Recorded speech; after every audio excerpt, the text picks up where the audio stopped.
I still am going to be biased and say this might be my favorite entry to any show that I have on the Touring Fan Live. I worked my ass off on that, but we are live.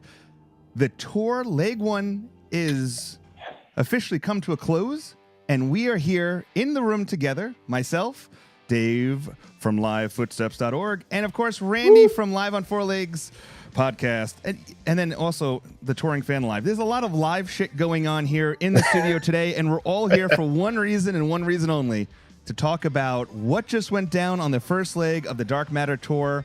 But before we do that, let's get a true introduction of everything, because I really want a couple of people to be recognized for who they are and what they do. Dave, of course, runs the livefootsteps.org, which is probably the go-to website on the interweb for all your Pearl Jam information when it comes to stats, live information, the most up-to-date information when it comes to Setlist, and you can actually go in there and create a profile and so much more, and we'll get to that in a minute. But, of course, Dave from livefootsteps.org. Thank you, Andrew. Thank you. And then, of course, if you were in Seattle and you saw this guy dancing around like a damn buffoon in the back area, his video went live all over the, I guess, social media webs. There is Randy Live Footsteps, or no, what am I doing? Live Footsteps, Live on Four Legs. Once again, too many fucking lives, but Randy from Live on Four Legs. Something is live, some kind of legs. Christ, let me get your applause. I mean, we're all body parts too, apparently. Three legs. Live on fucking 2 legs, 7 legs, I don't know anymore. And then, of course, I'm Anthony from the Touring Fan Live. If you're tuning in on the YouTube channel or Facebook, or if you're listening to the podcast, thank you so much for tuning in. This is actually, I don't know if you guys noticed, this is the 12th time that we've done Destined to Remember. You're kidding, really? Has it really been? Crazy, right? 12 times. So we did this in 2022, and we must have done it for all those legs. And then we must have done like a pre-tour or post-tour. Yeah, maybe it could be. We've been hot minute, guys, hot minute. But we're here. And I will say this, it has been a little over a week, more than a week, since I've returned from Seattle to probably what was the quickest 5 days. It just in a blur how things went by. And, I don't think looking at Setlist and actually seeing the songs that are being played and seeing clips on YouTube really gives you the true feeling of what these shows have been. And I'm going to tell you something, as we're talking about, this was my 52nd, 53rd, or 53rd and 54th, I don't know, shows that I've been to, and visually stunning, sound was amazing, energetic crowd, great to be there, and I'm just so excited to sit here and talk to you all. So I'm sorry, Dave, that you didn't get an opportunity to see them yet, but I think that this talking about this tonight will just get the anticipation even that much more exciting for you. But let me ask this of Randy. You've been home for a little bit. I know that you really got to enjoy Seattle, and we'll talk more about our stories and that and everything that happened there. But when you kind of think back to the live shows in general and think back to what this tour was in retrospect to the other ones of the last couple of years, when a Gigaton or even Avocado or Backspace or Lightning Bolt, all those things, what comes to mind first when you think? That's a good question that I'm not sure if I can answer just with 11 shows under our belt. I think we haven't seen all of what the Dark Matter tour could be. And while these 11 shows were really good and the Dark Matter performances from the new record have been very, very good, I think that there's a way to level up as we go along. I think that we're going to see in Europe, I think we're going to see them kind of take it to another level, that they're comfortable with everything. And then you got to say, like, they're going to Wrigley, they're going to MSG, they're going to Philly, they're going to Boston. And I think that's where you're going to see moments develop out of a lot of these brand new songs. You're going to see Stevie just skyrocket, the rocket strapped to him. You're going to see Upper Hand. You're going to see Scared of Fear, and maybe even, I hope, Dark Matter, because I think that Dark Matter right now, I it's kind of an afterthought, the actual song. So I think a lot of these songs are going to develop and keep, they're going to keep playing them and keep finding different spots for them that I think will work in places. I think that now, since they have played them a bunch of times, they can mess with it a little bit. But what I think about, and I'm going to just compare it to Gigaton, and really it's kind of the circumstance that I think compared to 2022 when they started the official, postponement from 2020, I think that this is way more, how do I say, like, just it seemed like they have a plan.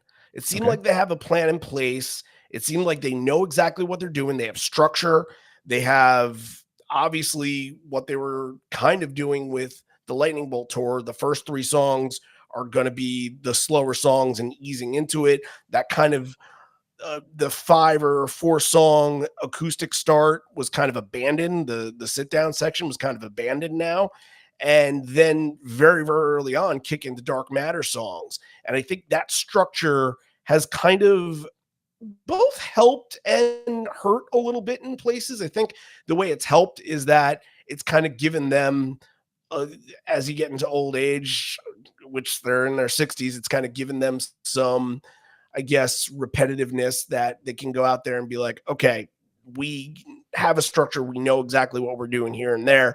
But also from that standpoint, if you keep playing Scared of Fear into React Respond, into Wreckage, into Dark Matter, all 4 in a row every single night, you have to change it up a little bit. You have to find new spots. And maybe I'm hoping that all of those songs can find a different role with more of a story attached. I'm waiting for the stories on these songs, aside from Stevie Wonder didn't show up until whenever. Like that, we get that.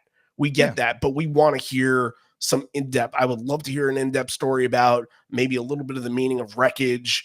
I know that they haven't really played Got to Give, so maybe when the moment that they bring Got to Give comes back, maybe we'll learn something about that song. I think that's what we're waiting for, where these songs go from good performances to memorable.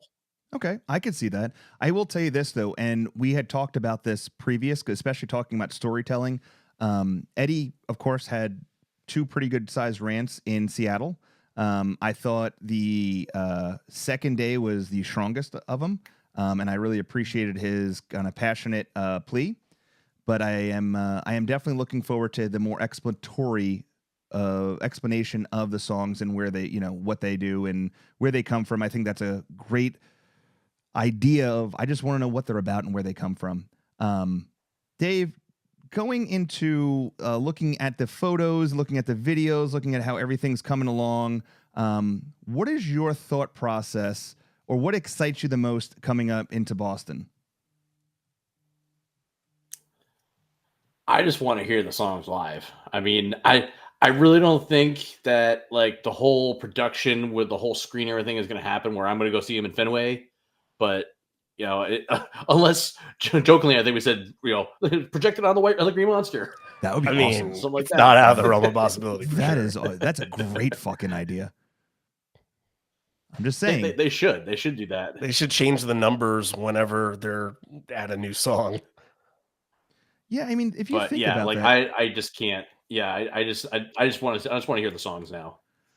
Yeah, I mean, it is interesting. I didn't even think about this because you're talking about Missoula, Wrigley, and Fenway are going to be two locations that are going to be limited to the ability of doing the graphics. I wonder if Indianapolis will be too, because that's an outdoor arena. I don't know if that's the same. You probably can, I would think, but that's it a doesn't permanent have the stage same location, though, capacity as isn't an it? arena. Yeah, it is. Yeah.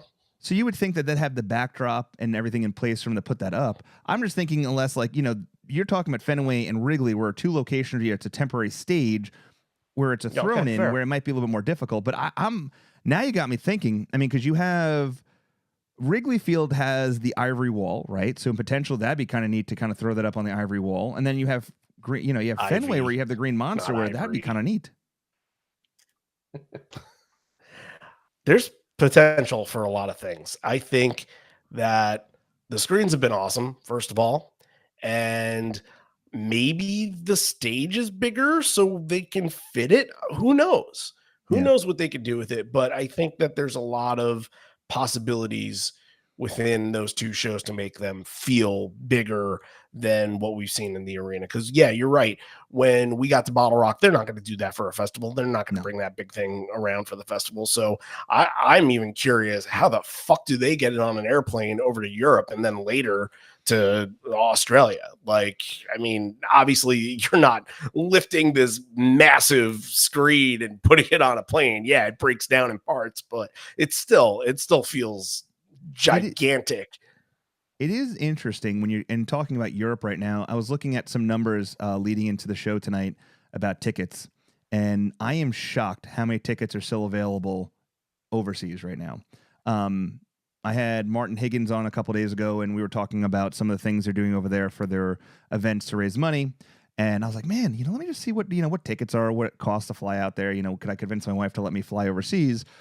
The answer is no. But I did look at tickets, and there's still a shit ton of tickets available, and that was surprising to me. But it also opens up the idea. It's like, how are they getting all of this stuff overseas? Because this is a lot. Like, are they building an entire separate production over in Europe right now that's going to be just thrown up when they need it? Or are they literally shipping everything over there? I guess they're going to ship it all. My guess is that to get everything over, they had 3 weeks to work with, because once it comes next week, Saturday, and we're off in Dublin. So I wonder if they shipped it. And look, it could be by ship, it could be by plane, probably by plane, I would think. But yeah, I guess we'll just have to find out when the time comes. I don't think that they would spend the money to create a new structure in Europe just for this purpose, but who knows? Who knows? Crazier things have happened. Dave, when you were looking at the set list as they were coming through, and I know you had said before the show that you have some pretty interesting facts and information you want to share from us. When you were looking at everything coming through, what really stood out to you as like, okay, this is a different tour? What do you, when you look at all these things, as being someone that really digs deep into this, kind of has the statistics and the factoids when it comes to these set lists, what pops out to you the most about this tour so far? Definitely just the chunks of dark matter, just like chunking together. Like, okay, we're gonna play 3 or 4 songs together. Like they didn't really do that much. Even the last few tours. I don't remember. I think we were trying to be like, you go, no, you go, no, you go, no, you go. So All right, how about maybe, this? yeah, Let's go right back into the idea of the European tour starting right around the corner. We're talking. Are they going to be able to bring all of this equipment overseas? I don't. I mean, I honestly think as much money as this band has, I think that this is a rental of some sort that's going to be used across multiple different bands that they just repurposed. I mean, if you think of the Rolling Stones, they have the same setup over here as they do overseas.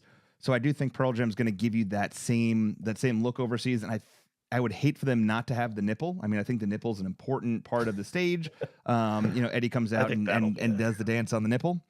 But I am very excited to see how this band really changes it up overseas, because the big thing, like we were saying just a few moments ago, was there's a lot of tickets for sale, which is and they've lowered the price point of the England tickets in general. I mean, you can get tickets now for, I think, $47, which is mind-blowing in its own sense. I mean, if you go to Ticketmaster.com right now, go to the England shows and look for both nights, you can get tickets for $47. Not the best seats in the house, but you can definitely go there.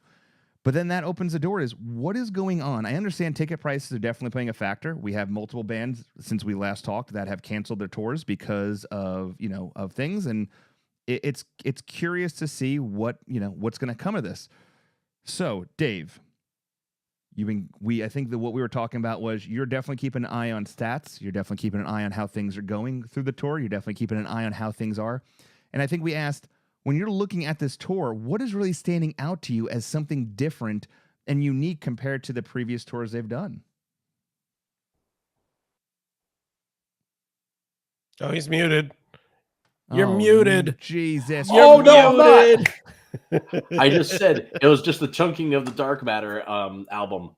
Like, how many times have they done that? Like, Yeah. of course, you can't say, "Oh no, it's 10. They chunked 10." Well, of course they chunked 10. They only had 10, really. But yeah, yeah, it's just the they're getting comfortable in the groove. We like 3 or 4 songs together. They want to play these songs as much as they can to get to know them and just keep on going. So that's really what jumped out to me. I mean, yeah, then they jump around with the couple slow burn in the beginning, and then dark metal, getting really into it, and then it's the rest of it is just a crapshoot. It's whatever that Eddie wants to play. It's just it's typical Pearl Jam. Yeah. Jumping around and picking whatever from their whole catalog. Let me throw this out here, Dave. Now, what we've seen on the set list after the show of it, all the shows have ended, is that we see the set, and a lot of them have been clean. Oh yeah, there exactly. are no cross-offs. I think that going back to what I was saying with the structure, that they have to know, everybody has to know what video is going to be behind the screen, and they have to know when they're going to do it. They have to have the rundown. And if Ed changes something on the fly, that means that screen behind them, they're not going to be able to have that ready in time. So we've seen very few, and it seems like the add-ons have been kind of like an either or sort of thing. I think the most egregious one was the Seattle 2, where they had Wasted Reprise and Life Wasted, and that got switched over to Love Boat Captain, which was a fantastic switch and the right one.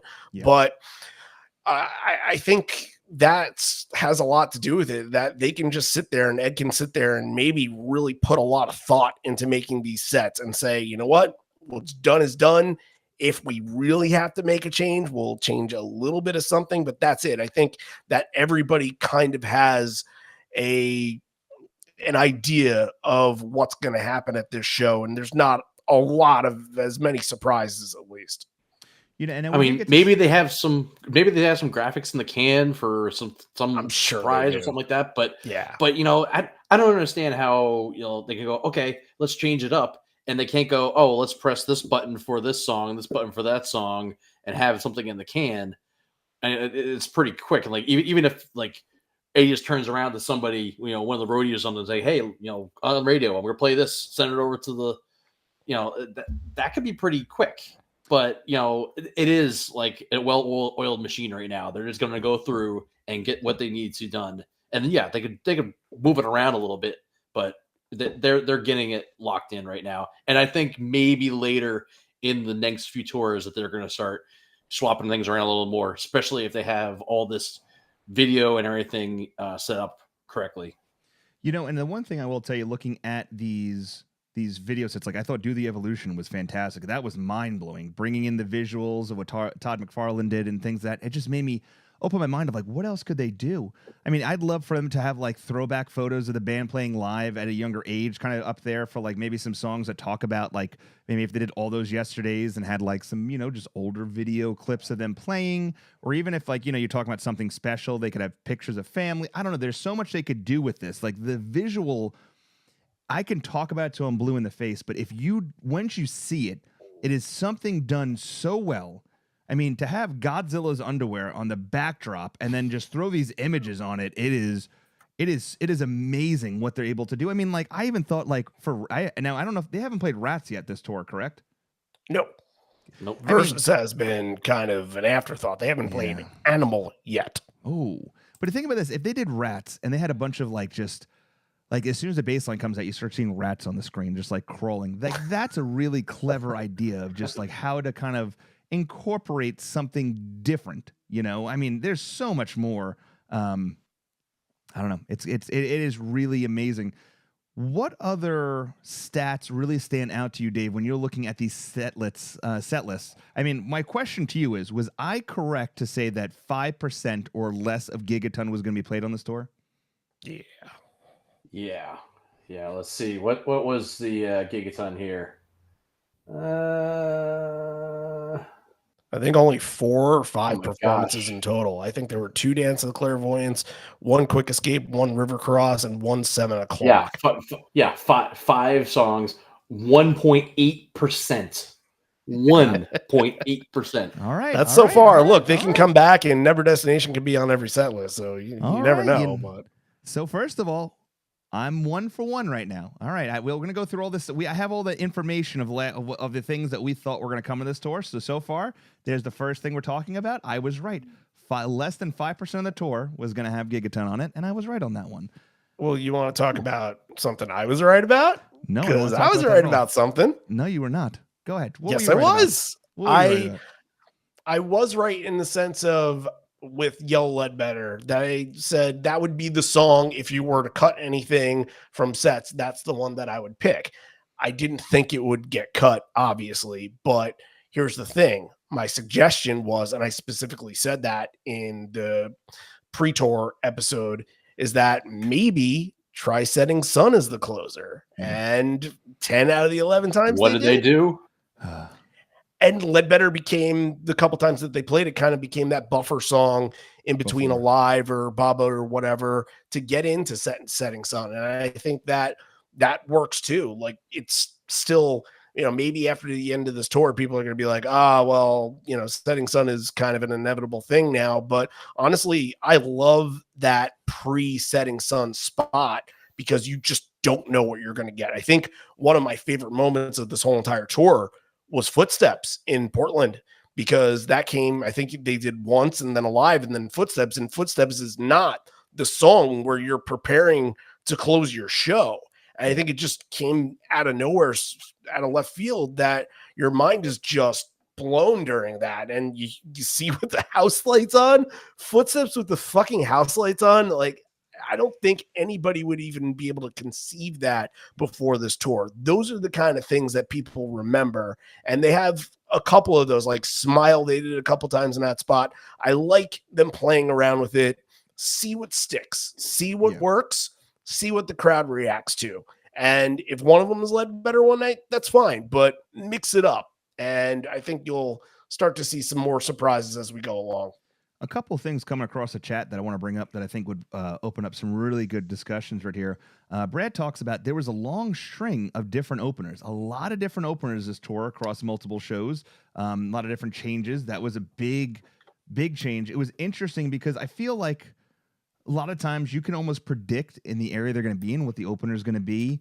But I think they were really good at surprising us with different openers in different places, not being consistent with it. And I thought it was interesting to see that. What are your thoughts on that, David, when it comes to stats and statistics on the openers?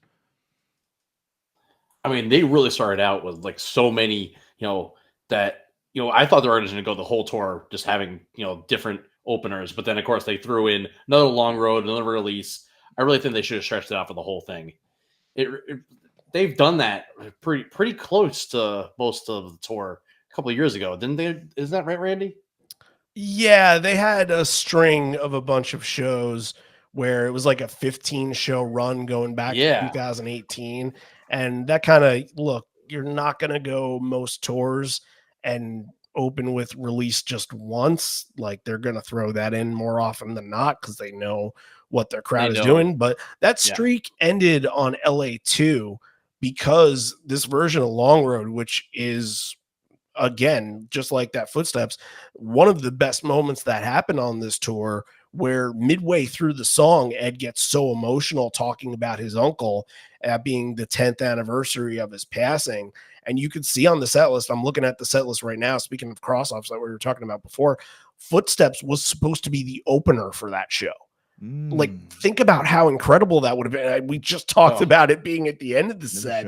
Now putting it in the beginning of the set. I know that they opened, I think, the Apollo with it, which was very, very cool, but the appropriate change there. And if it weren't for that one, Release would have been the only duplicate there. So I think I was a little surprised that we didn't see a Dark Matter song open the show, but I get from where they were coming from, why they did it the way they did it. But also, I think it's time to see some deeper cuts. We were hoping for Can't Keep in Seattle, and we didn't get it. And that, I wouldn't say it's disappointing because we got something very good on night 2, a black opener, which didn't have 1991 at CBGB's of all places. Crazy, right? It was the only other time they opened with it. So like they came out with the surprise, but I would like to see what they would do with, I don't know, like a Scared of Fear open or a Dark Matter. I thought that they were going to open every show with Dark Matter. That was one of the things, you put all the scenarios in your head, and that was one of the things I thought was going to happen. Let me ask you this, Randy. You were in Seattle. There was conversations about people that he wanted to be there that wasn't there. I really was expecting the debut of Comes Then Goes, and I feel as though it was a missed opportunity, in my opinion. Now, I understand this is definitely an emotional song. It's a longer song.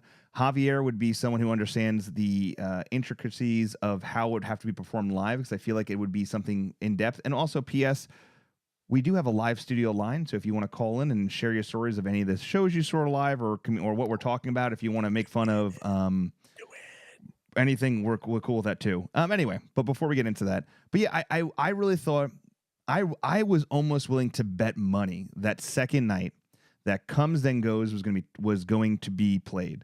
And I really thought it was going to be played when Ed went into a speech about, hey, there's some people that should be here that are not here that we miss there. And then they talked about Mike McCready's friend who passed. And then they started talking about, they kind of hinted at Chris Cornell a little bit. And I swore, I really thought they were going to play this, and they didn't play it. And then it just makes me think, are they ever going to play it? And then when is the appropriate time to play it? Because I feel like Seattle was the perfect time to play it. And I don't know, man. What are your thoughts on that? I've thought about it a lot going back to 2022, even 2021 a little bit. Like, what can they do? And you're right. Like, there's not a lot of scenarios which is the right time to do it. My only guess here is that it's kind of one of those things where it has to come to Ed's mind and he has to feel a certain way about it, maybe feel comfortable telling a story along with it. And look, I thought that when they canceled the Sacramento show in 2022, I thought that was going to be because that was Cornell's, the anniversary of Cornell's death, and they played on the anniversary this year as well. And the only real nod that you got to that was Cameron had a Cornell shirt on, and they showed that a couple of times. And I really think it's difficult for him to do it. And honestly, there haven't been a lot of, and this is probably why we sit here and we're like, how come? Why not? Because that's really the first song of all the albums outside of your Pry 2s and stuff like that just is not going to get played live, it feels like. And I think we're all completists at heart. That's a part of the lore of this band. And we want to be able to digest everything. And that's why a lot of people want to see Got to Give a lot more, which I think that they should bust out more and as the tour goes on. But it's definitely personal. It's definitely one where the only place that it's going to be played is going to be that open up the encore spot. And honestly, like, put anniversaries out the window and just anything touch and go. I think it's just going to, if it does happen, which I'm going to go on a limb and say no. If it does happen, I think we're not going to know the time or place. Okay. But I think my percentage of it happening is very low. Dave, as someone who really dives deep into this and really understands the way they do this and build sets, and I mean, man, I would call you Dr. Dave when it comes to the set list dissection and surgery of things. Do you honestly think? I really thought. Javier just said that he thought it should have been played there. I don't think and Brad said maybe they'll save it for when they play the album front to back. I don't think we'll ever get Gigaton front to back. I don't think that's going to be. I don't think that's ever going to happen, in my opinion. I don't think they love that album enough to play it from the back. No, I agree with you. No. I don't know. I would say this. I don't think they'll ever do that again, because you're talking about most albums. If you did it front to back, that is basically half a set in the way that they're playing set lists now. I think it's harder for them to want to give up half of an entire show to a whole album. I just don't think that's going to happen, in my opinion. No, I agree with you. I think that era of Pearl Jam is over. And if they were to do something, it would probably be like, oh, it's this tour. It's the 10 tour where we're going to play 10 front to back, stuff like that. But here's my other thought. I don't think that they would ever do that.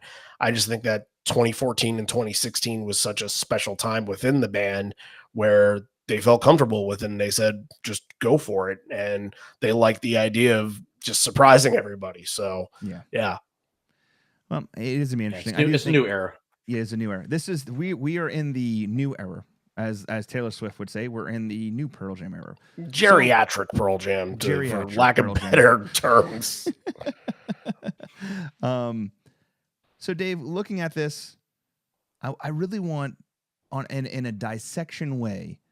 Do you ever see this song Comes and Goes, which sits at 6 minutes and 2 seconds long on the album, which you know as well as I do, most live songs are going to be about 10% longer because they extend them a little bit, right? They're either 10% longer or 10% shorter because like Lucan, they play it faster live, and there are some songs that are being played, but for the most part, they are longer. Do you see this song ever getting played? No. I don't. Man, I know. I think it's just too emotional for Eddie, and he's just not gonna get there unless he's just like in a great mood, and he's like, you know what, this is not it's not an anniversary of anything. It's not for anybody. He's like, I just want to get it off my plate. I'll play it or something. But I think it's just if it has a meaning for him that night, I don't think he can get through the song. I think if he just like, hey, I'm just gonna get this off and get off my plate and just like, play it, whatever. But I just don't think that it's ever gonna get played. Ew. Just so disappointed in that answer. I was really hoping someone would bring me up a little bit and give me some excitement into potentially seeing this fucking song. Sorry, you got the Nancy's out of that. Thank you. Thanks for just hitting me right in the gut. Yeah, Jesus. I will say this though, looking into Seattle and really enjoying the atmosphere and really enjoying the set lists. I definitely feel the set list, even though they're about the same length as they were for the Gigaton tour, I felt like I enjoyed the overall breakdown of it. You knew you were going to get about 3 songs in the beginning that were going to be something different. Then it goes right into Gigaton. It goes right into Dark Matter, which Dark Matter, I think live is amazing. And the more I listen to the album and the more I get into the album itself, the more I think this starts jumping over some albums for me and albums I love. This to me might be the best album since Binaural. In the grand scheme of things, I think it goes like everything after Binaural. This jumps over all that. It's going to be hard for me for this to jump Binaural or Vitology or Versus or No Code, Yield, and 10 for me. I just think those are the core. But for me, this album really speaks to me as an adult. And when I heard. And I don't know if we've had this conversation, Randy. We've texted a lot, and we've talked about this a little bit. But during Something Special, when he sang that, and he was talking about what that song meant to him, and I had loved that song already, and I already told my daughter that's what we're going to dance to when she gets married, even though she's not allowed to get married. Quite the conundrum. Yeah, typical dad for you. Daddy-daughter dance. Yeah. I don't want to think about it, but when he was talking about what the song meant to him, and he was singing towards me, and he was like tearing up, and then to realize like his wife and daughters were a couple rows behind me, like it just made me realize like the growth and maturity this band has, and the growth and maturity that it has on the people listening to it, right? And like for the people that really love this band and have grown with it. And have really grown with the songs themselves, I feel like this is the perfect album for any grown adult that is going through life. And you can really, I feel like, resonate with majority of the songs on this album because there's so much to it.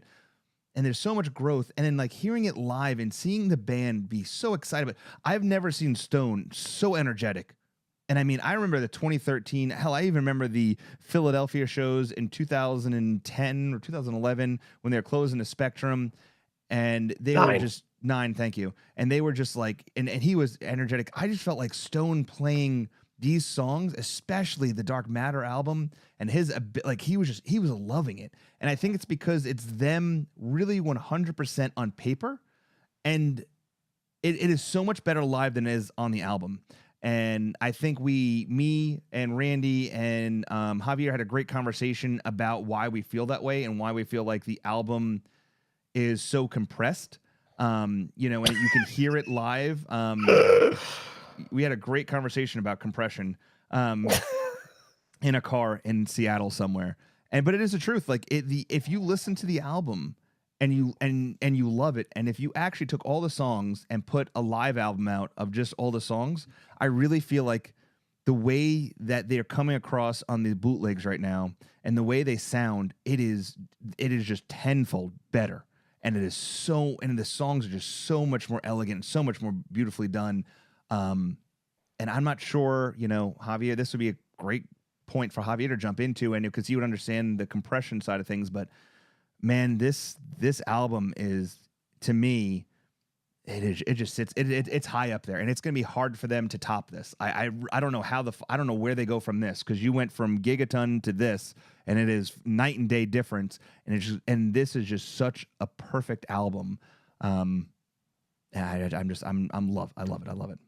Well, it's a good thing we don't have to think about that for a while, because we know how much they like to space albums out. So maybe another 4 years, every election year or something like that, we can start thinking about it. But what I'm going to kind of piggyback on there is just sort of the evolution, like you were talking about, the maturity and growth of this band. And I think you can kind of live throughout this whole entire discog almost and see it as like, okay, my life, my youth. 10 is like, springs of positivity, and then a little bit of anger thrown in, a little bit of, questioning what the world is.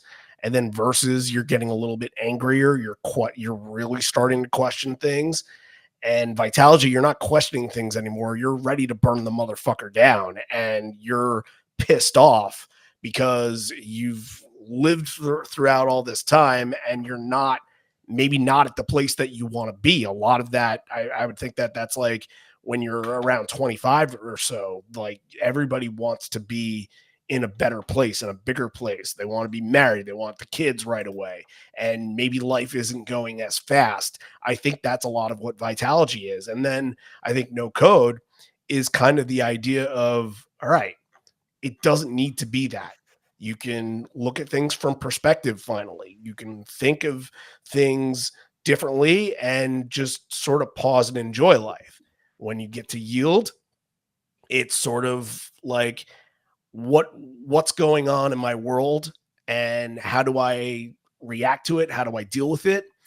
And I think Binaural and Riot Act is just an extension of that, but Binaural is kind of like, everybody has this phase of like, I don't know if Binaural's a loner album. You experiment a little bit. It's like, when you go in, you meet that girl that does weird kinky stuff, and you regret it later on, but you love it still.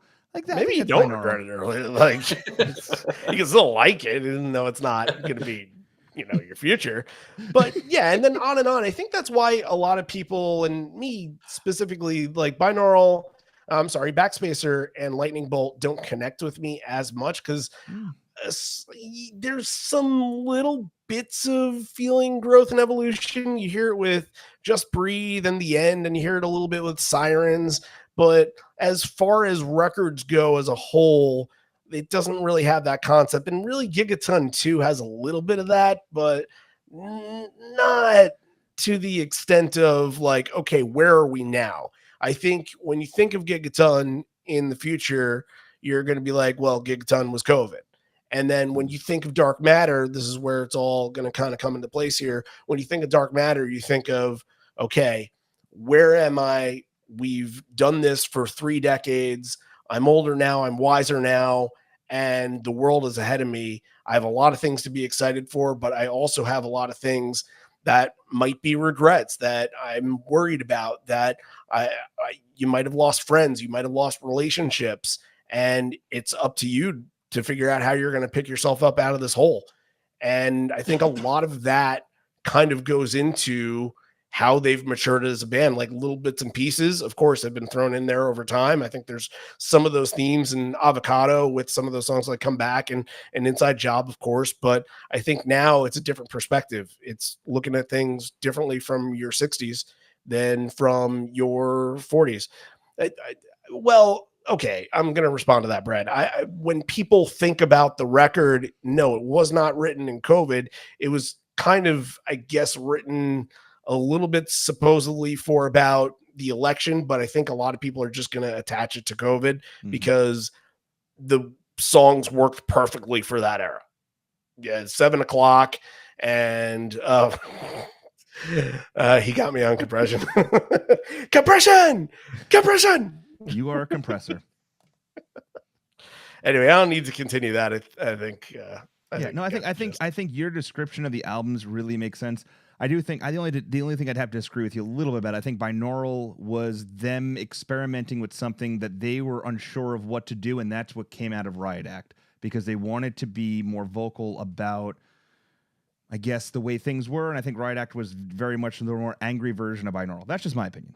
Yeah, and I think it's also the comfort now of being able to stand up for themselves. Yeah, they've had songs that have been political in nature before Riot Act and binaural, but I think now it comes with the territory where they know, okay, like we can do anything at this point. We can do any. It's like when you have a job.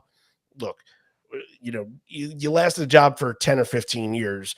You're still there for a reason. And I have not lasted a job for that long, but you're there for a reason. And you can talk to your boss in a way, be like, this is not the vision, how I envision things. And I've been here, I've seen things, and people, and I'm going to look at fans, I'm going to look at, music critics and everything like that. They see that from that perspective.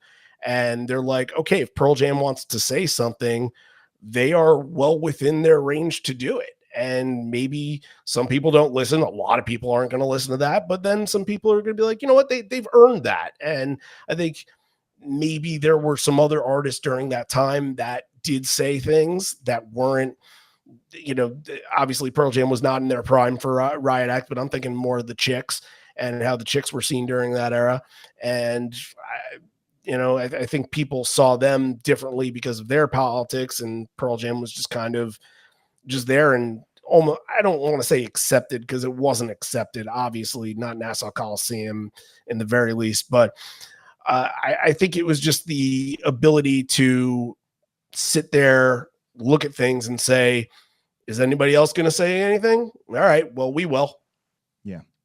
I guess binaural is going to be a hot topic today. Mr. Concert Pants himself says, speaking specifically in terms of the music, binaural is also getting to know Matt Cameron in the studio, big factor on the studio dynamics. That's a great point. I didn't even think about that. Yeah, no, I like also, that. Brad says Dark Matter may be the phoenix from COVID, rising from the ashes, which helped make it more special. Look at him with his poetic things, like, And before the jump on the albums here. Yeah, go ahead. So I've had users of Live Footsteps rate their songs, and through the albums, what do you think the albums are ranked? Oh, if you just go by song and go, okay, I rate that 5 stars, 4 stars, 3 stars, whatever. I'm gonna say no code and yield or high. And then calculate the averages of every user. What do you think is the top album? Okay, I have a couple questions. How many people did this? So I've had this out there for a little bit, and for 10, I've had about 250 people, rate 10. Okay. But since Dark Matter is out there, I've had about 150 people rate Dark Matter. All right, so we're getting they're averaged. Yeah, it's a legitimate number. Okay, so I'm going to say the top album with the highest rankings across all the songs in my opinion, should be, when it comes to a complete, for me, I would say Yield. I'm either Yield or No Code on that, and I would give an edge to Yield because No Code, I don't think a lot of people are putting a high rating on I'm Open. So that's just my guess. Thing too, because I would, for me, Vitology I think has the more quality songs, but you have a lot of weird songs on there too. So that's the averages don't either. Averages down. Mm-hmm. So you averages down for Yield. There's Untitled Red Dot. Nobody really rates that. All right. So then, okay. So maybe. So then it's probably 10. So then tenor verses would have to be the answer because then they have the most No Code songs on it. But then No Code has the most songs in it as well. God, maybe. Dave, that's a great question. Hold on. Let's go out to the audience a little bit further. Okay. Yeah. Let's ask. Dave did this survey on his website, which we've thrown out, livefootsteps.org, where he has a bunch of people who rated the songs individually, like on a scale of, what was it, 1 to 5? Is that what it is? 1 to 5. 1 to 5. Or you can say, I hate the song. You could say -1. And that also. Oh, I didn't know you could do that. Oh, now we got negative numbers. Jesus, this is getting really fucking fancy. And then, so based off of the review, based on them ranking every song on the album, what album has the highest percentage of positivity among all the songs and is ranked number 1? But then again, as we just discussed, if you look into an album kind of like Vitology, for instance, which, it has, in my opinion, some of the best songs on there. Last Exit, Spin the Black Circle, Not For You, Tremor Christ, Nothing Man, Whipping. But then you get Pride 2, you have Bugs, you have Ava Davida, you have, Stupid Mops. Until Bugs, you had that track listing down all in a row. Yeah, so then you get this. So then you have all those on there. So that's that. And mostly going to rate those pretty low. Yeah, so then even though it's that's 50. So you have 14 songs on there, but then you have so many that rate it down. That's an interesting theory. So then that kind of screws it. But then you have verses where it's Go, Animal, Daughter, Glorified G, Dissident, WMA, Blood, Rear View Mirror, Rats, Ugly Woman Behind the Counter, Leash, Indifference. So then you have 11 for 11. And that's 11 great songs. That's 12. No, that's 12. No, that's Rear View is 8. Then Rats. Then Small Town. Leash. Okay, sure. Trust me, I know my albums. All right, good. You take it. But then, like I said, a lot of people that are big fans, they go to 10 because it's such a love, but that has only 11 songs on there, so the percentage could affect it more. Holy shit, this is like I feel like I'm in a quiz. This is why I love stats, right? I guess so. I want to see what other people have to say before we get the answer. Is anybody responding? No one's fucking responding to this. Oh, people. We've had at least 3 people watch. Yeah. I don't know. YouTube had a pretty big number until we dropped off for a minute. But anyway, so I'm going to say, based off of the numbers themselves, in my opinion, because, and just think of the brand new shiny thing that's out there, too. Yeah, Dark Matter. And also think of, people, what album came out and what time they're in their life, they go, oh, I'm reminiscing about this, that, whatever. They're rating it now, even though it might have happened a long time ago. Yeah. All right, I'm gonna go on a limb. I don't think it's 10 because I think that's too obvious of an answer based off of the way you're putting this question out. Oh man, Jeff says Dark Matter he's watching on YouTube. Tom says Yield has my betting money. Brad says filter for songs played at least 10 to 15 times. Oh, Brad's asking for a bunch of filters. Miss Sheehan saying No Code. Brad says, can you recalculate without the anchors? Javier says avocado. I'm going to go on a limb and say verses. Randy, what are you saying? I'm like toggling between both No Code and Yield, but I think that some of those No Code songs, like In My Tree and Present Tense, are just average. They might average out to like 4.8, 4.9. Right. So I'm gonna stick with No Code. Okay, so Dave, before you say anything, I'm gonna hit the drum roll. At the end of the drum roll, give us the answer. You ready?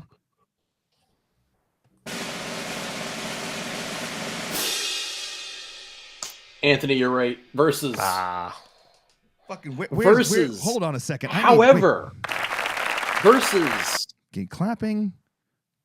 3.6 stars. I mean, I had a, it's not just 3 stars. but dark matter and no code are at 3.5. So they're tied. I'm surprised that they're that low. Like nothing in the fours. Yeah, are we actually fans of this fucking band? I was so surprised. It's got to average. I was so surprising about that. If it's got to average, then people are just giving everything ones. Randy, let me go. Okay, off top of your head. I don't want you to think about it. I want numbers 1 through 5. Okay, I'm gonna write this down. Okay. Yeah. Go 1 through 5. Quick. Just go as a 5. 5. Animals a 4. Hold on. Daughter. I gotta write this down. Wait, 5, 4. Okay, daughter's a 3. Okay, glorified G is a 3. Okay, and then dissident is a 2. Okay, WMA 5. Okay, blood 4. Okay, rearview mirror 10,000. 5. Okay, rats rats is 3. Okay, and then elderly woman behind a counter in a small town 3. Okay, and then leash 4. And then indifference 5. Okay, let me add that up, and I'll have a true number for you of what your average is. It's not going to be in the 3s, though, right? No, maybe I don't know. I gave Destined 2. Hold on a second. So 5 plus 4 plus 3 plus 3 plus 2 plus 5 plus 4 plus 5 plus 3 plus 3 plus 4 plus 5 equals, and then divide that by what? 12, right?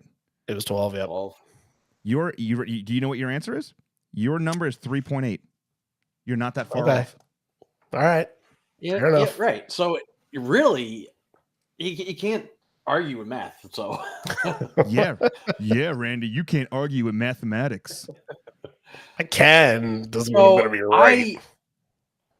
I can't believe. Where do you think 10 ranks? So I'm gonna say everybody says 1 for even flow or some shit. Oh, that's so dumb. So I'm actually gonna give you my number real quick. So I'm gonna say once for me is a 4. Even flow is still a 4. 3 alive is a 5. Why go is a 4. Black is gonna be. Oh, I have a love-hate relationship. I'm gonna give it a 3. Jeremy's a 3. Oceans is a 4. Porch is a big old 5. Garden is a 3. Deep is a 4, and release is a 5. Let me do my math. A lot of 5s there. I you know what? Maybe I'm a little more critical. Maybe I'm not as critical as you. 4 plus 4 plus 5 plus 4 plus 3. Oh, hold on. I only had 4 on versus 4 plus 4 plus 5 plus 4 plus 3 plus 3 plus 4 plus 5 plus 3 plus 4 plus 5 equals, and that's what 11 songs divided by 11 equals. It's an even 4. What did people average it out for? Yeah. 3.2. It was number 7. Fucking idiots. I'm sorry. You know what? If you're listening to this and you voted on that and you gave 10, which in me is a classic album, and you got it down with 3.2, you're a schmuck. Haters gonna hate, man. I mean, I did have people also rank Lost Dogs, which came in last. Yeah, because nobody's gonna rate. Nobody's gonna rate. Girl high. I don't know. Whatever, all that. Girl high. But if you really, the last album, not Gigaton, but I'm gonna say the last place is Lightning Bolt. Yeah, I could see that. People that makes sense. Yeah, 2.8 stars. And what was Gigaton? So 3. Oh, but binaural? Binaural was a 3.4. Okay. So that was 4th place. Interesting. Wow. But by Vitology, it was a 3. I'm going to guess Riot Act is pretty low. Right? Riot Act was 3.1. So just above Gigaton. Yep. Now, let me actually, if you were to remove on like Riot Act some of the silly songs. And maybe I'll do that as a filter. You know. Like if you remove some of like, if you go to like, I don't know, like for instance, I don't know, yield. I don't know. I'm trying to think of like for instance, Vitology. If you remove some of the silly songs off Vitology, does that raise it up? Like if you took out, those couple songs, Bugs and Avadavida and Stupid Mop and Pride 2. If you remove those, how much further does that jump out? Yeah, I don't know. I'll have to crunch the numbers, but yeah, it's fuck, man. My head is hurting with all these numbers. Like I'm like fucking feel like I'm like preparing for a final exam, and I'm trying to understand all this shit. Nothing makes sense to me. Nothing.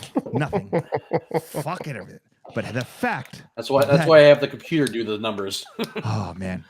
And yeah, but anyway, all I need to know is give me the rating for Porch. If Porch is not an even 5 and anyone votes it lower than 5, It's not an even 5. then they are schmucks. Some people just get tired of it because, again, this band. Hold on. No. Because it's an inevitability, and people have gotten so used to being surprised by this band that when Porch comes on, they're like, well, yeah, that was supposed to happen. All right. So, averaged out by all the users, what song on 10 do you think is the highest rated song off the album? Black. Oh, no, it's got to be Alive. Stick with Black. Black is second. Ooh. It's got to be Alive. First. And Alive is not first. What the fuck is wrong with people today? All right, so what is... is Porch number 1? Porch is not number 1. Wow. Okay, Release is number 1. What do people love to see to start the show? Yep, Release is number 1. All right. Still wrong, but okay. What'd that come in at? Release, then Black, and then Porch, and then Alive and Once look like they're tied. Okay, So, I want everyone. We're gonna take this moment real quick.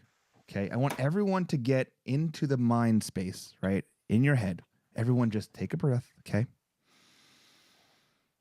And I want you to pretend you're at a Pearl Jam show.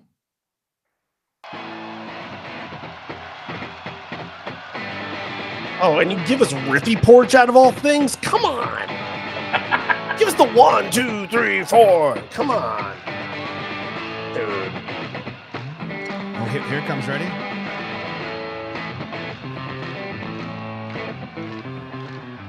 Ooh, slow it down a little bit. And not only that, but like he does the lose momentum part. Is he going to whisper this too? I know. Yeah, that's exactly what it is. I like 1, 2, 3, 4. What the fuck is this world?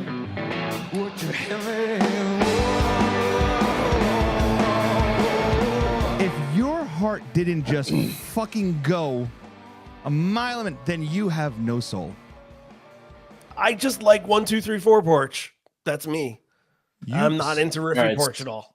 I like. Or as all I'm gonna say, is check out the numbers, see if you guys like it. Add your own numbers in there. Rate your songs, and then we'll see how things might change. Because I've seen over the last few weeks that like Dark Matter was in first, then Versus, then Dark Matter, so it's been very close.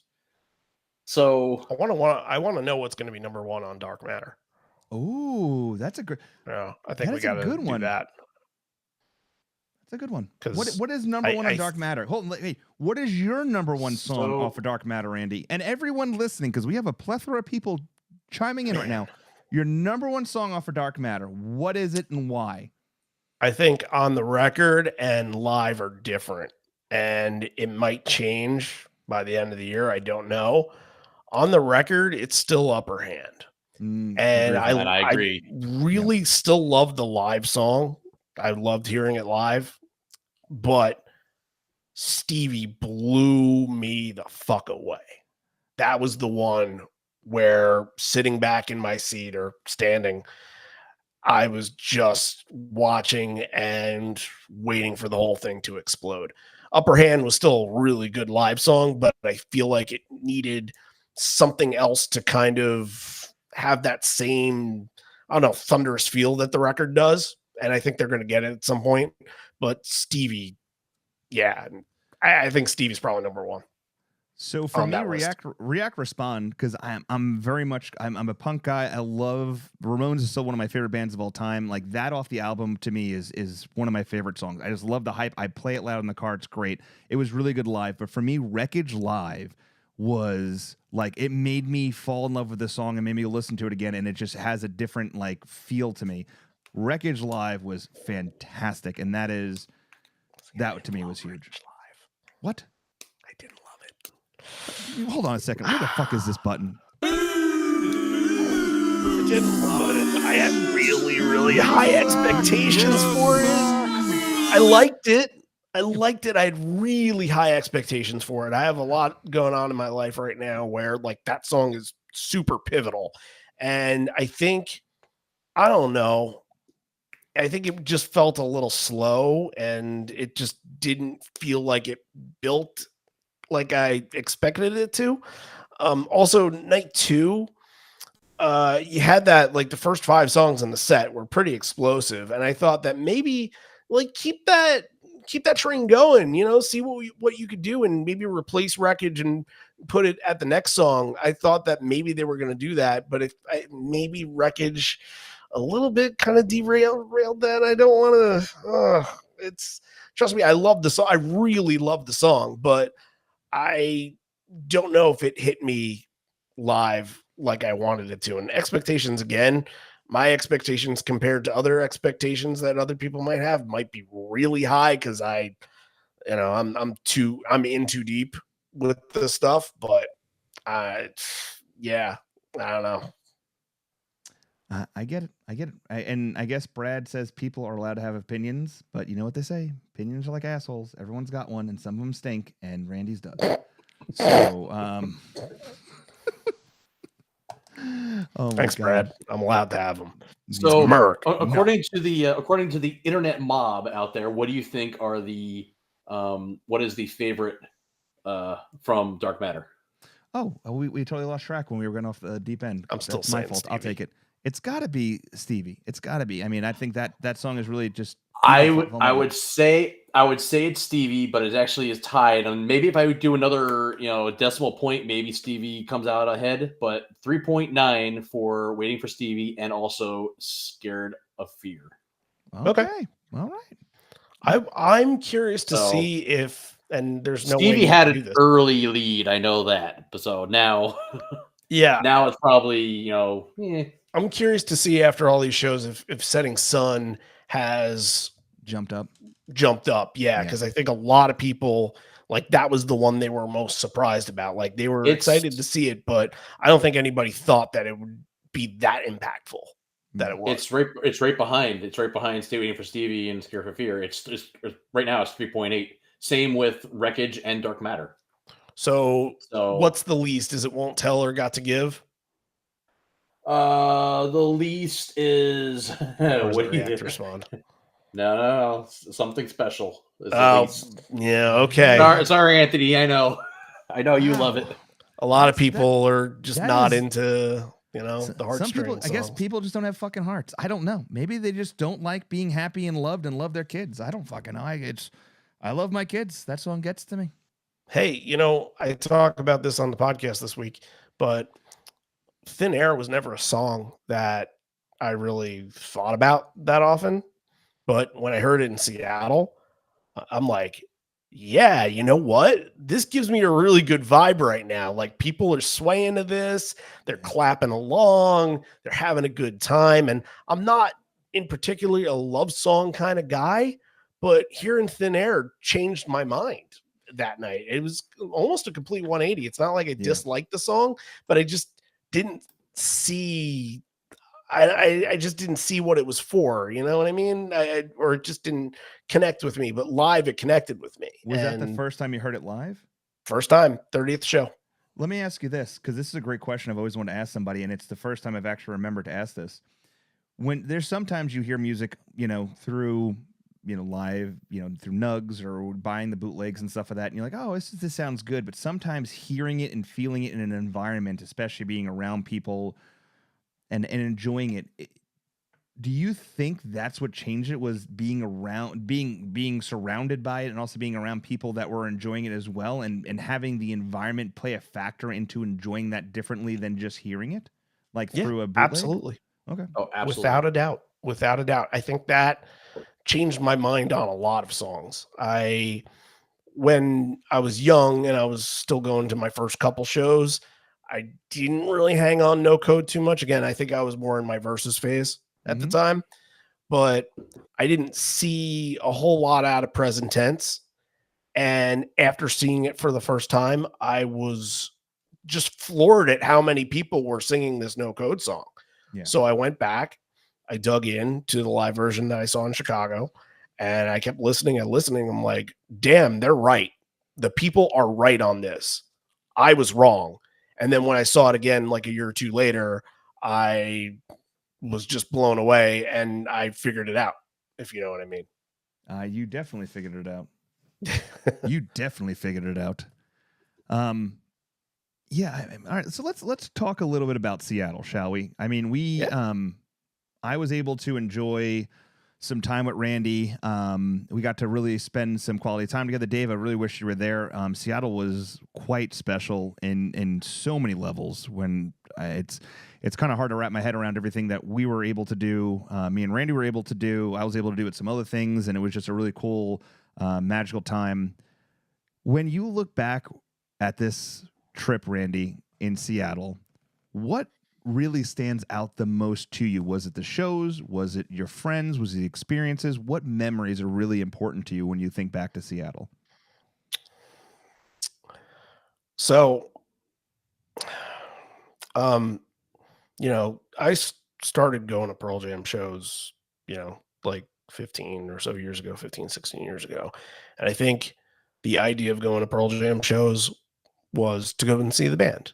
And you wanted to see the band, you wanted to feel the energy, and it was unlike any other band that I had ever experienced. And after a while, it was kind of one of those things where, it was 2008 when I went to go see them for the first time. So Pearl Jam is not popular. They're just not popular. I was in college and I was probably one of two or three people that listened to them, but none of the other people that I knew that listened to them were as passionate about them as I was. And then you go to this place and you see, seas of people that are screaming with Release and these other songs that, you felt like you were the only person in the world that loved them. And after a while, it turns into this thing where it's an instant connection that you have with people that, it kind of becomes this thing where it's like, I want to explore more and have more friends and talk to more people a little bit. You might not tell on this live stream or on podcast or anything like that, but I'm fairly introverted. And I think, like, if you put me in a situation very similar to a Pearl Jam concert, if you put me in like a Met game and want me to be extroverted, I'm not going to do that because the people around, I know I'm not going to have that same, like, baseball doesn't do the same thing as music does. Because we all a lot of people just think and approach life differently as sports fans. And I feel like music, especially with Pearl Jam, I feel like everybody if Pearl Jam molded them into a certain way of thinking or doing, then I mean, that's awesome, but it could just be that people already thought that way. I think I felt like I had already felt that and thought that way and kind of gravitated towards it. So you get other people that have the same interests and goals and they all gravitate towards it. And after a while, it's like you go for the music, but you stay for the connections that you make. And I loved these shows so much, but I would never, ever trade the just seeing everybody and getting to wait in merch lines and getting to stay at the B&B that we stayed at that had, 6 people in where we were just hanging out and getting to know each other better. And, baseball game, going to Mariners game together. The first day that I was there and you were there, basically you got off the plane, wandered around Seattle. We picked you up and we went to all of the big Seattle locations, Black Hole Sun, the Singles House, Off Ramp, just all, like, everything. And we documented all this and we had inside jokes. You started calling me Sasquatch, and like, that's something I'm going to remember. Just like the memories that come along with the trip. And I used to be one of these people that I would travel to show alone because I was comfortable enough doing that. But then I thought, we did an episode earlier this year of a show where I did alone, and I didn't have a lot of memories. I remember some performances, but it wasn't like a vivid reacting with somebody. And I think I'll never go to a show alone again just for that reason, because I know that if I'm going to react with somebody else and see their reaction to it, then I'm going to remember those moments. Like, I'll give I you an agree. example. Javier and I were seatmates for both of the Seattle shows. And I think when we went around, and I had done this a bunch of times, documenting and everything like that, I just went around the table like, hey, name the song you want to see tonight. Name the song you want to see tonight. Name the song. And then I turned to the camera. I said, Man of the Hour. I want to see Man of the Hour tonight.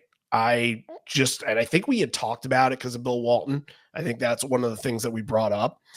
And obviously that all ended up how we predicted, but still, Man of the Hour, I have a connection to the song, and it's not like how other people could have the connection to the song where like your father had passed away, or something that's more familial. My connection to the song was just feeling the power of it and listening to it live and saying to myself for all these years, why can't I be that person in that arena experiencing that? And I think when you get there and you kind of realize, Ed was sitting down, and that doesn't happen in the main set where Ed sits down like that. And he's talking passionately about the life of Bill Walton. And like, I knew in my head, I'm like, the possibility is very, very high. And then once it happens, you just react to that and all the emotion pours out of you. And I think it's just from all that time of just, loving the song and like understanding its meaning. And, I was, yeah, it hit me. It hit me really hard. So, Javier was just like, basically like holding me up during the whole entire thing. And I'm not going to forget that. If I was by myself, I'd feel embarrassed, but because I had somebody around me, and even, a woman behind me, saw that I was excited the whole night. And every time she tapped my shoulder, be like, "You are the best fan here." And I'm like, I'm a fan here. Everybody's the best fan here if they're moving around and dancing and singing. So yeah, I think from that aspect, it's the people and the memories with the people. I'll never forget doing the reaction episodes. That was so much fun. It felt like I was a reporter out on the scene, talking to all the eyewitnesses that saw the car crash and all that. It was unlike, and especially because it was home and everything around town felt like it was geared towards Pearl Jam. It felt like they invited you in and, gave you a bed to sleep on, and it was home cooking. And everything that mixed in with that just made an unbelievable, memorable trip. Yeah, I agree with you. And I will say it was watching you from afar, and I think we've had this conversation quite a few times. I think we both kind of come from the same. We both went to shows by ourselves for a while. I think I found my connection with a lot of people here. Some of my best friends in the entire world, people who came to my wedding anniversary, people that I speak to on a daily basis, all because of Pearl Jam. And that's what I look forward to the most, of seeing these people. And it makes you feel wanted. It makes you feel like you belong. And it makes you feel like you have this blanket of people that are like-minded and that are understanding and that want to be around you, because I think we get into these social communities around us because where we live, and sometimes you just don't feel wanted, liked, or needed. And I think those are three things as a human and for our mental health that we need. And like, I tried explaining to my wife, and I think she still has a hard time understanding. She's like, I don't understand why I go to so many shows. And it's like, some people go to church, and some people, that's where they get their release and they understand, and that's where they feel community, and that's where they feel wanted. And I tried that, and it didn't work for me. And for me, I've had a lot of people go in and out of my life, but the couple constant things that changed were music, movies, and sports, because no matter what, they couldn't leave. They couldn't leave me. It was always something, it was my comfort blanket my entire life. And when I was able to find people that were like-minded for that, it's amazing. And the one thing, like this past tour that like meant a lot to me was, I'm walking around downtown Seattle, aimlessly walking around, don't know where the fuck I'm going. And I get a random, and Randy's like, hey, where are you? And I'm like, I don't know, walking around. He's like, all right, just airdrop me. I'm going to come pick you up. And then here comes, and I ain't fucking with you, this Toyota 4Runner flying through traffic, swerving around, trying to fucking find a spot. And it was almost like a kidnapping. Get in the car. And I jump in, and we're driving around. And he's like, I'm like, I don't even know where we're going. I don't know what we're doing. I don't know how long I'm doing this for. All I know is the Celtics are playing in like 3.5 hours. I need to be back to my hotel by that point. But as soon as we get to the first location and we get out, and me and Randy we gave each other a big hug. It was almost like this is only the second time we've ever interacted with each other in public. Like, there was New Jersey, and then there was this 3. What was the third one? St. Louis. Oh, St. Louis. I'm sorry. But still, it's a limited number. We've talked to each other quite a few times. We've texted quite a bunch, but it's all about that, like, that hug and that emotion. Because here's the thing too. And I'm a little more open to talk about it because I just don't give a fuck anymore. Me and certain people in this community have to run through fucking a lot of hoops and bullshit. And even Martin, who was on the show the other day, have to deal with a lot of bullshit. And we have this community that is understanding and knows who we are and what we're trying to do, and doesn't believe the hype and the bullshit of bozos out there that have this political agenda associated with the idea of owning this community, which is absolute horseshit. And Randy works his ass off to get his message out there with his podcast. Dave works his ass off with his website to get it and get his shit out there and stuff like that. And you know what? There's no fucking political agenda behind them. There's no fucking hierarchy. It's all truth. And when you meet these people in person and you appreciate each other, that's what it's all about. And I totally appreciate you guys so much and for what you do, because I'm in this world and in this Pearl Jam community, I'm fucking over the bozos and the bullshit and the lies and the drama associated with certain groups. And one day their time will be fucking coming, and I'm going to sit there and laugh like a fucking child at a circus as the clowns fall on their fucking face. And it's coming because I'm over it. Now, on a side note, the question that has been asked in the chat, and I've been texted 3 times, that as long as Brad, who is watching the show, is okay with me talking about the story, I can talk about the Dave Cruzen story in Seattle. But if this was very much a special moment Brad's between side. Me and Brad, which was very out of left field. We weren't expecting this, but if as long as Brad's okay with me telling the story, I'll tell it. But I will say this: I am so sorry that I had no idea that you. So if anyone was paying attention to the whole Seattle timeline, me and Trey, who do live Let's Talk Vinyl on the Touring Fan Live, we hosted an event in his winery in Seattle in the day between the shows. And it was broken down into 2 events. The first part, we had Karen Mason Blair, we had Justin Hampton, we had some other people. Brad, us going to Dave Cruzen, as long as you're okay with me talking about it, I will tell the story. But if you don't want me to tell the story, I'm not going to tell anybody. He just said, he just stepped away. So the Dave Cruzen story, Brad. Anyway, so the event was a success. Great time. The event shut down that evening. We had a live band covering Unplugged again, like we did in St. Louis. We had a bunch of auction items, which went swimmingly, was super successful.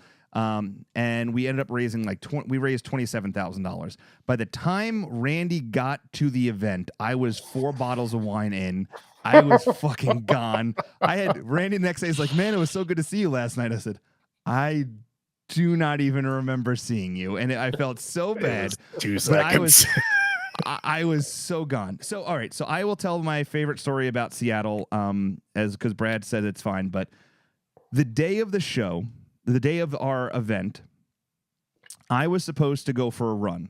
So I'm in my workout clothes. I'm getting a workout going. And then Trey's like, hey, do you mind bringing the auction items to the winery? And Sorry, I said, for a sec, there's proof that I was there for like 2 minutes. I can remember that photo. Oh my God. So I'm supposed to bring, so one of the big auction items was Dave Cruzen was supposed to be signing a symbol. We had a person who was donating a cymbal. We had Dave Cruzen. We were supposed to meet in Seattle. We were supposed to set this whole thing up at the Showbox for his sign. So as I am now a sweaty mess in my workout clothes, I have to get across town to this winery. So I just messaged Brad and said, Brad, do you mind bringing me to the winery, drop the stuff off? He's like, yeah, no problem. Brad is my best friend. I consider him family. Love the guy to death. We did a lot in Seattle, so we did it. So as he's driving me to Seattle, I get a message from the guy who was supposed to donate the cymbals who said, I can't donate the cymbals anymore. So now I have no cymbals. And then Dave messages me and says, hey, I'm not doing the show in Seattle, but you can come to my house and meet me here. Now, couple things. One, I don't have any cymbal. Two, which I'm shitting brick for. And two, Dave's house is an hour, it was like 55 minutes south of where this event is. And I am sweaty mess, and I'm supposed to be in an event in a few hours, and I'm going to this event. And as I get there, I'm panicking. And I am already panicking because I just want the event to be successful. So, make a long story short, Brad, who is Mr. Chitty Chat with everyone, finds a guy, like one of these random vendors at the event who is doing some amazing stuff with vinyl. He's like, finds out the guy's got a warehouse full of broken cymbals that he's just going to donate to us. So we have to now go from the event back into Seattle to get the cymbals, to bring him back to the event, to then drive an hour into where it is. And now I always want to put it out there. Cymbals aren't cheap, like Brad said. We're talking, the guy gave us, I think it was a total of 10 cymbals, and we're talking not small ones. We're talking probably thousands of dollars worth of cymbals he just gives us. All he wants is get me my artwork signed by Dave and get me a cymbal signed by Dave, and we'll call it even.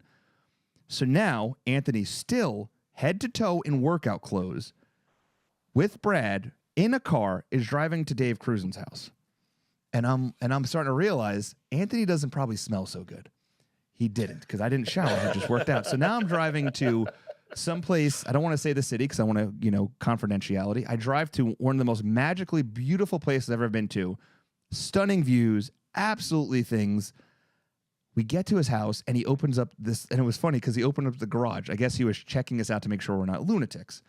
And we're having a conversation, and then he's like, oh, why don't you come in? So then we go into his house, and he starts showing us like his remodels he's doing to his house. And it was all like, it was very surreal. And we're just chit-chatting a little bit. And he brings us into his kitchen, and he's just signing things. And he's just chatting with us. And he's like, oh, do you want to see my studio? And we go into his studio, and he's showing us this room that he made for his cats. And he's doing those things. Now, I am having the time of my life, but I'm also realizing that I stink. I need to get back to the event, which is also now just starting. I also need to bring these cymbals there, but I also have, we had to give awards to Justin Hampton and Karen Mason Blair, something that Touring Fan Live did. And, and Brad also got 5 minutes notice that he was literally driving to this place, and he just rolled out of bed. So not only am I in my outfit, Brad is in his outfit he rolled out of bed in at Dave Cruzen's house. And his dog, which also was goofing off, and we're playing with his dog, and we're having a great time. And then we start talking baseball and all these different things, and all these things came out of it. And then I'm like, oh shit, I gotta get back. So we take a quick picture and we drive back. And as we drive back, literally in the heart of the event, I have pounds of cymbals. There's people there that want to see me. They were talking to people. I'm taking pictures of people. And the whole time I'm self-conscious. I'm like, oh my God, I fucking smell like shit. Like, I need to take a shower. And I all these things. And it was just, so I'm like, I gotta go. So we get going. Every time I try to walk out the door, it was someone else walked in, and we had to say hi, and we had to do our thing.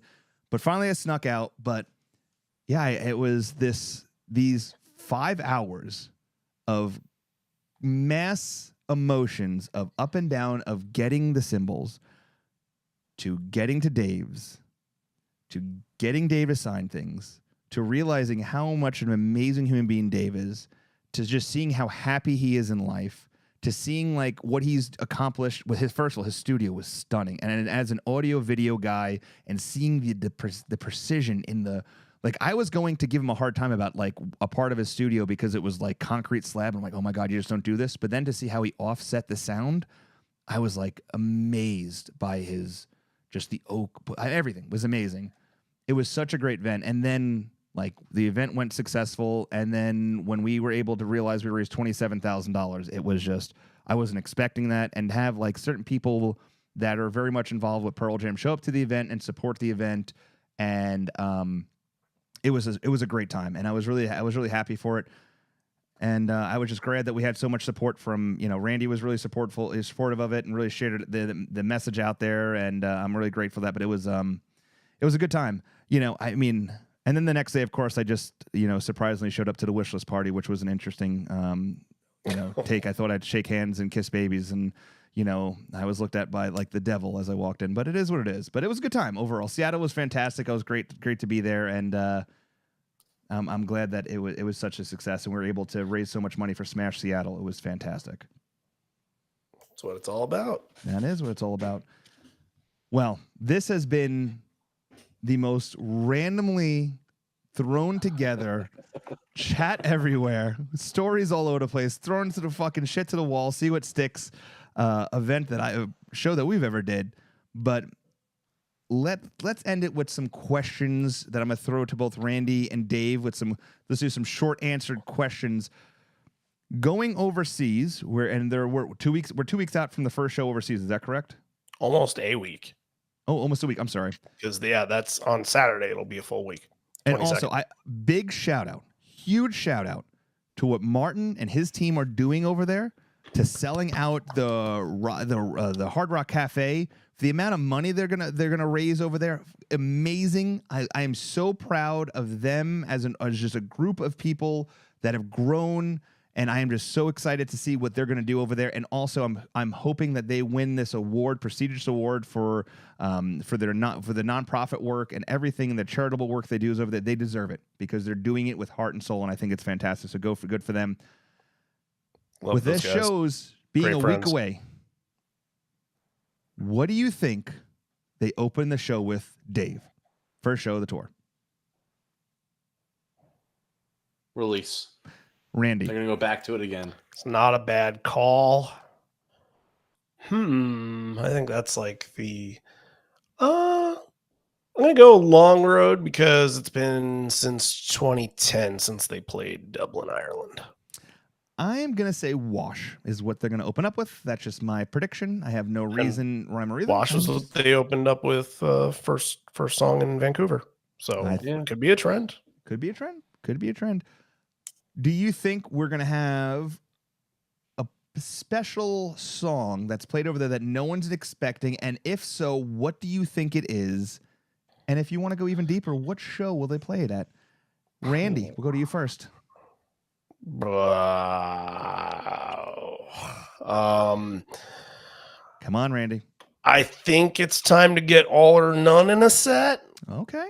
And I think that Dublin maybe, but it feels like London is a little too big for that song. Maybe one of the Barcelona nights. Okay. It's going to be in that 3. I think it's going to go like, just release and then All or None in the top 3. I think that's going to be a surprise, a very welcome surprise. Okay. Dave, what are we thinking, buddy? I think they're going to throw a Fatal in there. Oh. And I think it's going to be somewhere around Berlin or Barcelona. I think London is getting Rats. London got Rats last year. And they're going to get it again. They're going to get 2 Rats? They're getting double the Rats. What are they, Madison Square Garden now? Have you seen how dirty London is? I saw some clips of the Mets-Phillies game, but I was not paying much attention to the filth. Yeah, the good trick. Brad says London could be a fuck you show. Pearl Jam likes to make people regret skipping a show. That is a good one. As many tickets, I cannot believe how many tickets are available for London. It is insane to me. It's a soccer stadium. It is a soccer stadium. Hotspurs, you Tottenham Hotspurs, good place. So now here's the next question. With the way ticket sales have been this tour, and with the availability of so many tickets dropping the day of the show, the access to shows was very easy. If you wanted to go to a show, even Seattle, you could get tickets at cost the day of the show. Do you see Pearl Jam in the future, especially tours coming up, Either A, lowering their ticket sales, or B, playing smaller arenas. Dave? I would hope they would play small arenas again. I would love to see them in some small places again. Come on, come to New Hampshire. Come on. Let's make it happen. I don't know. Yeah. Randy? I'm going to say neither. Be the cynical one. I just don't think in this economy, and say whatever you want about inflation and all that. I don't like using that word because I think it was made up by corporations to pretend like we owe them something. Sure. But I think that you never go down. It's just sort of part of the economy, just keeps on getting more expensive and not less. And what sucks about that is that, we sit here as the workers of, the United States of America, the blue collar, the white collar, whatever you want to say. And while everything gets more expensive, we're not getting raises. Inflation! Fuck you, Javier. But you're not. It's not like the trickle down effect that everybody thought that we were getting under Ronald Reagan. There's none of that. Everything's getting more expensive, but you're spending all this money to try to live your life, and it's tough enough to pay for those expenses rather than do stuff for leisure. Like I read a lot of things about, people that were longtime season ticket holders of sports teams and stuff like that just could not afford they couldn't afford it anymore. And that I can understand and I can relate to that. And it's just one of those things you really have to set aside your finances and be like, okay, this is it. We're going to do this and be okay with that. And again, as much as the band was champions for keeping the costs low way back when, it's a different time now. They got a lot more people to feed. I don't think we're going to see a regression in tickets anytime soon. I think that they like to go to a lot of the same places. So in terms of like smaller arena, when you're going from NHL hockey arena to AHL hockey arena, I don't really see that. I know Vegas was a smaller one. Sacramento, I know, was pretty small in comparison, I think. But I don't think. I think that they're going to keep playing the places they're most comfortable with. They're not even going to play a lot of the outdoor amphitheaters. Like we got the one in Camden, and then we're going to still get the one in Indy. But they could just do a summer tour doing nothing but those, and they won't. So I'm going to say neither for both. The only thing that when I look at, and especially when I look at all of the changes that have been happening over the last 3 months, 311 cancels the tour because of not ticket sales. They're pretty large. They have a huge, large following. Not as big as Pearl Jam in my eyes because I'm not followed, but they have the poster community, they have the merch sale, and everything like that. Blink-182 right now has announced today that 20% of their ticket sales have been bot related, and they're dropping them because the secondary market, it's not happening anymore. So now there's an influx of Blink-182 tickets. Green Day has announced today that also the same issue with 33%, and this is all on that big drop that came today when it came to the information base off of why Live Nation, the bot community, AI is all being investigated in the idea of how many tickets are actually being sold to the consumer and how many being resold to a premium place. If you look at a lot of concerts nowadays, the ticket sales are not there anymore. They're just not there. And it's like you said, it's because of the cost of the ticket. So something's got to give, right? Is it the flipping ability of tickets where they're just going to be the regular price and then bots can't buy them? Ticketmaster can't do the premium sale anymore? How is this going to change? Something's got to give. And it's got to be something because we can't continue down the same pathway. Because the majority, premiums need to go the fuck away. We all know that. Oh yeah, I get it. We are in a world right now where if you don't get a handle on things quick and you try to get them later, then you get screwed. Unless you look at how things are now at Pearl Jam, where the day of the show GA tickets were dropping. Side seats were dropping in Seattle, night 2. The last show in America before they go overseas. It's insane to me to think that even happened. Because a couple years ago, that wasn't happening.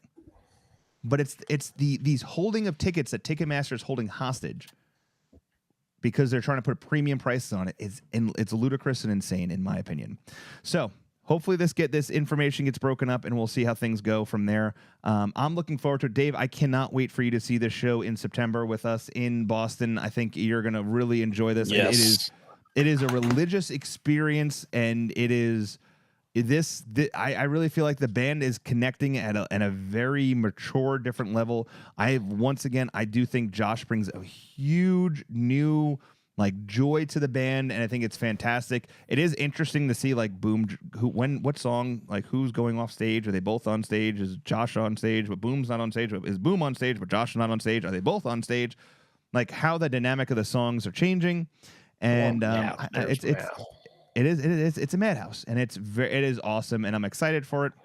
So, with that being said, live on Four Legs Podcast, go and check it out. That's what Randy does. He has a podcast, and you can subscribe. You can be a part of it. You can go to his Patreon. You can help him as he continues to give you true weekly podcasts where it really dives deep into it. He has a lot of cool people like Javier, who has some other cool things. So if you're into the sound or even instrumental side of things, you want to go ahead and go really deep dive into it, I would definitely give it a listen to. And if you really want to go get into the really fine, minute set lists, analytics, numbers, things there, you got to go to livefootsteps.org. Dr. Dave really is fucking skinning the peeling it back. It is amazing. So give it a look over. And then also there's a donate button. Donate to him, because listen, this guy's doing it on his own dime, and it is a lot of money. And then I am Anthony with the Touring Fan Live, and we are going to be celebrating 4 years of doing this show since I don't know, whenever. But it is a lot of fun, and I'm really glad I'm doing it. And Seattle just ignited a fire in me to say, I don't know, that I love doing this, and I don't give a shit about anybody else but me. And then on that note... Oh, thanks. See ya. I think we're ending those right now, I think. Wah. Hey, as we go, I will say that when you contacted me for the first time to be like, hey, you want to do some content, that kind of... I don't know. How do I say this? It kind of fueled me a little bit, because I knew that somebody else was on the same mindset and the same level as me of okay, we want to provide something here. And, it was a relationship that we had very early on where I would do these little segments for your show, and then it just kind of turned into this. So I think it's always been like that. It's always been us pushing each other, all three of us too, just pushing each other to see, test where we are and get better and be better. Yes. Well, I appreciate you. And in the words of Pearl Jam, push me, pull me, Randy and Dave. Good night. Go Celtics. Celtics in 4. Fuck Dallas.